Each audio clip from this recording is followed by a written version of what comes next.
animated lectures. Probably that's the worst thing that you can, as you can see here.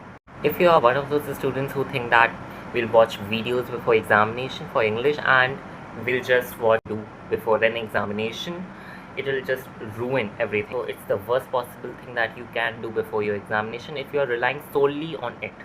So let's start.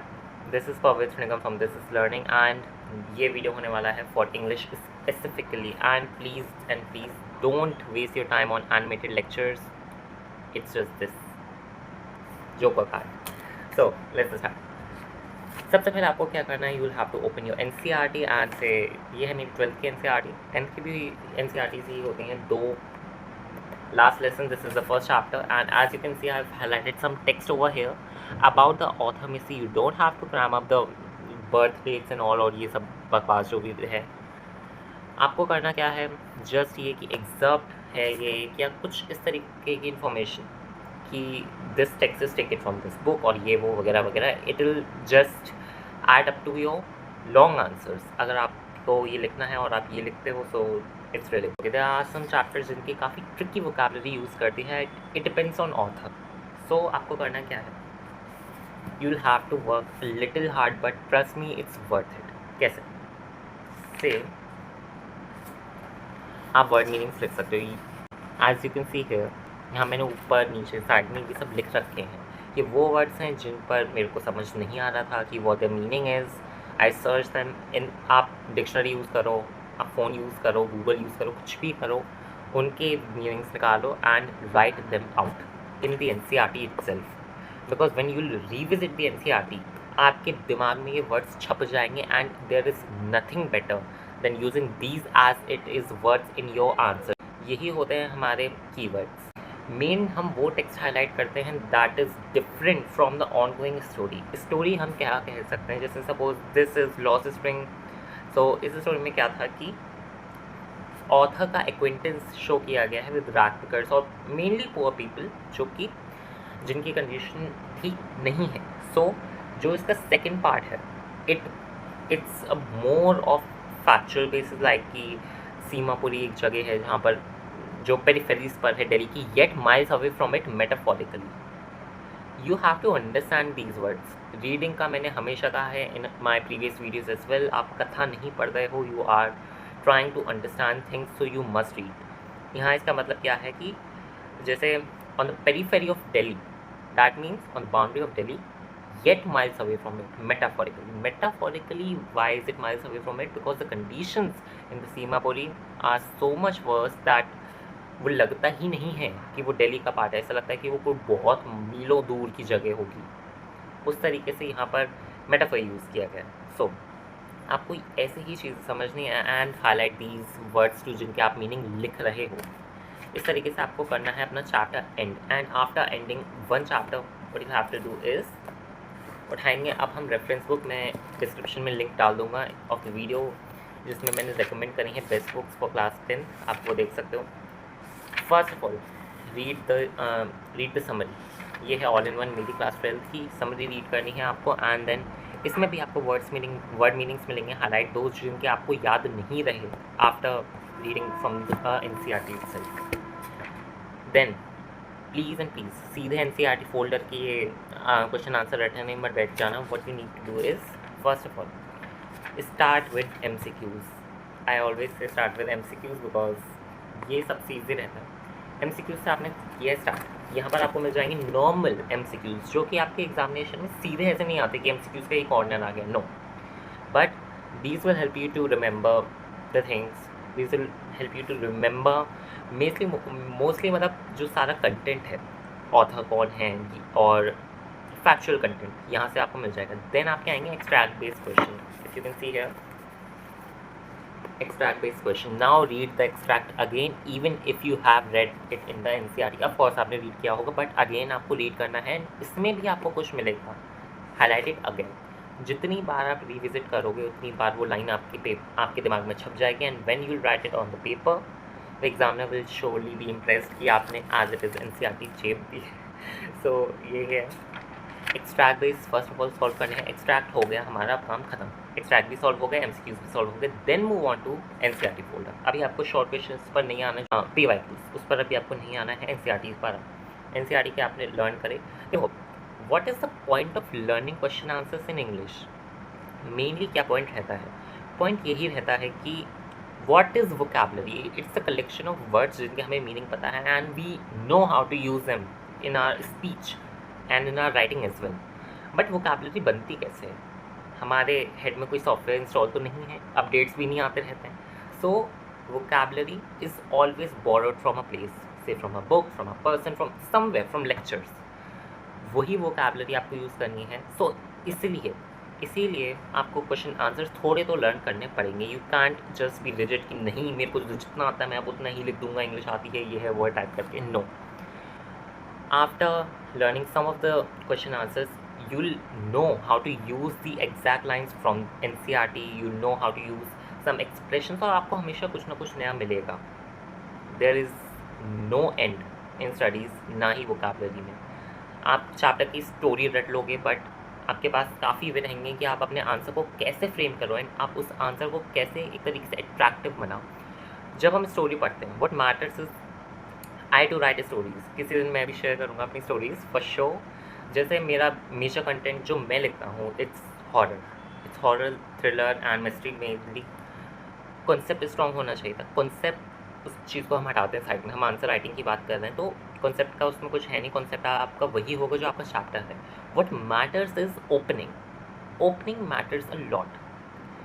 आपके word का usage, आप किस तरीके से words को प्ले करते हो। मैं आपको एक चीज़ बताऊं, जैसे HP लवक्राफ्ट जो कि एक अच्छे हॉरर राइटर थे काफ़ी, वो भी वर्ड्स के साथ प्ले कैसे करते थे कि रेड एज रोज या क्रिम्सन एज रेड रोजेस, इस तरीके से।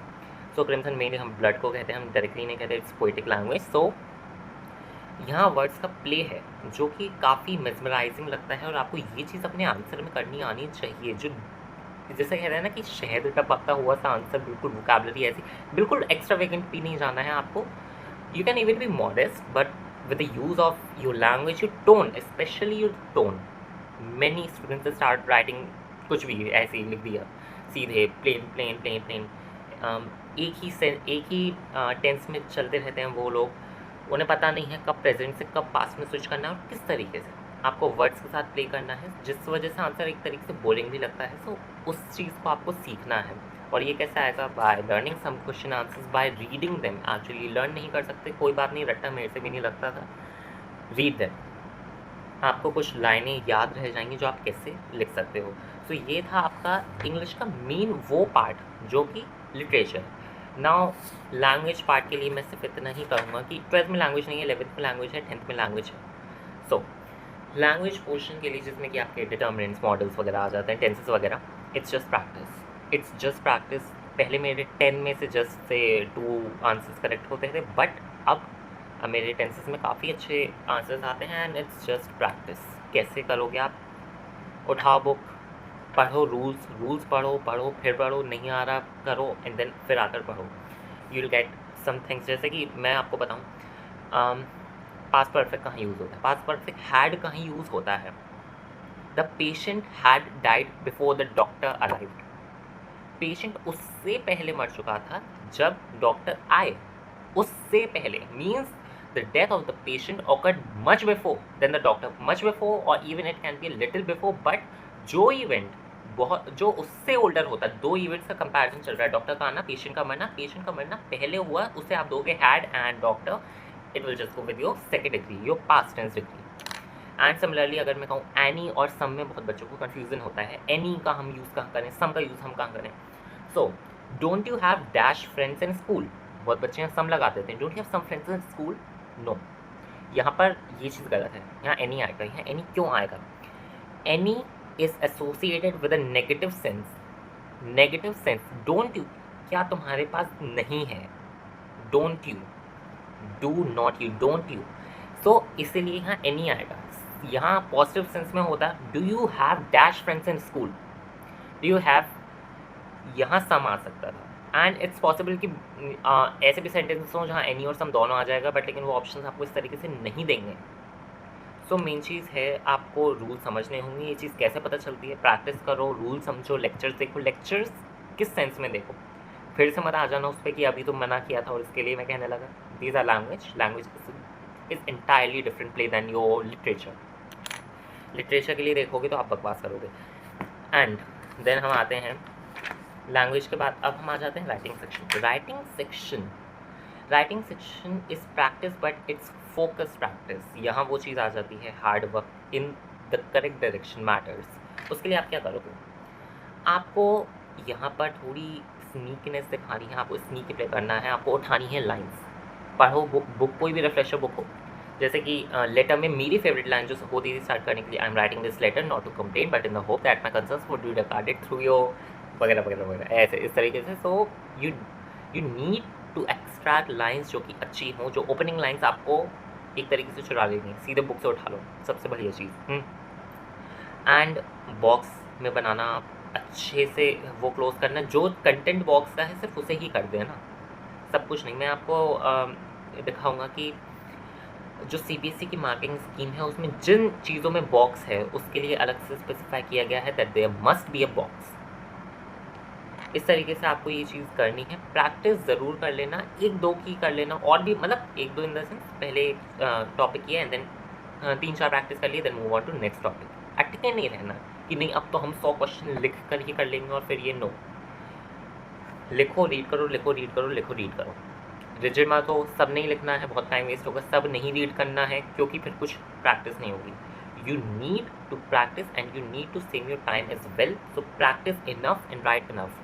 और साथ में ये चीज़ कब काम करती है? तब काम करती है जब आप प्रैक्टिस भी ऐसे क्वेश्चन कर रहे हो which are looking very difficult to you, जो कि आपको लग रहा है कि इसका हम कैसे फ्रेम करेंगे, उसकी भी आप प्रैक्टिस कर रहे हो और साथ में आप उसकी भी प्रैक्टिस कर रहे हो जो ईजी है। सो आपको बैलेंस खुद बनाकर चलना है। It's up to you, whichever thing you are finding difficult, practice it. So ये था आपका राइटिंग सेक्शन के लिए। राइटिंग सेक्शन के लिए if you want any topic so आप मेरे को बता देना इन कमेंट्स, वो मैं अलग से ले आऊँगा। And at the end reading, उल्टा आए हैं पूरा हम, बट नेवरलेस रीडिंग सेक्शन अभी स्टार्टिंग है और बच्चे रीडिंग सेक्शन पर ध्यान नहीं देते। स्कूल्स में भी रीडिंग सेक्शन नहीं करवाया जाता है, इट्स द ट्रूथ। और सबसे ज़्यादा मार्क्स करते हैं रीडिंग सेक्शन में बिकॉज नहीं आता। कैसे करते हैं? हाँ, इतना हल्की से बच्चों को पता है कि रीडिंग सेक्शन में क्वेश्चंस पढ़ लिए पहले और फिर हम आएंगे पैसेज पर। कैसे आएंगे, कैसे करेंगे हम पैसेज?